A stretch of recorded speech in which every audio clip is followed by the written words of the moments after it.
Now, the rest of the story. For Procter & Gamble, the makers of Ivory Snow, it was to be one of the most important image-to-product correlations in the company's history. A photograph on the ivory box, the portrait of a young mother and her infant child. Wordlessly, it would say that Ivory is the safest possible soap for diapers and baby clothing, and it would say much more. The product was good and clean and pure, that it reflected the innocence of our wholesome American family ethic. The nativity itself might be subliminally suggested, and all on the box of Ivory Snow. Anyway, that's what the ad men proposed to Procter & Gamble, a simple, eloquent box cover, and the company loved it. Now all that was left was to find the Ivory mother, the perfect young lady to represent the product, to consummate the advertising concept. Models for the photograph were scouted high and low. Yet as each filed in to audition, it became apparent that the Ivory image was more elusive, more delicately defined than even the ad men had imagined. If there were but a trace of sophistication, a hint of impurity on the face of the Ivory mother, that element would resonate in the minds of consumers and the effectiveness of the campaign would be lost. So diligently, Procter & Gamble continued searching for that face. And in 1971, the company's patience paid off. Her name was Marilyn Briggs.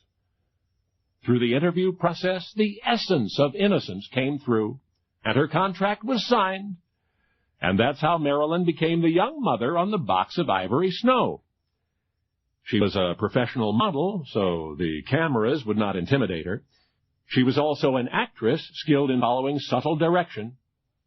And most important of all, Marilyn projected the Ivory image.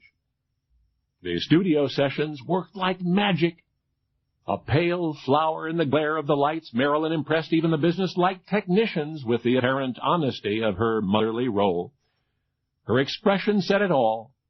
Self-respect tempered with warmth, the adoration of her baby, the pride of her motherhood. Such a young lady would entrust her child's blankets and clothing to nothing but Ivory Snow, and inasmuch the product was honored by all things innocent and good.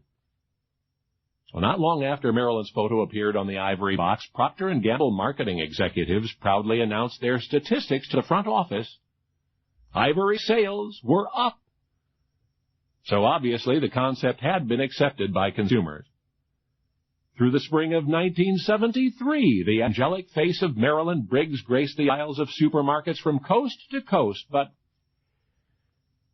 until that May, no one suspected that Marilyn Briggs was not Marilyn Briggs at all, but Marilyn Chambers.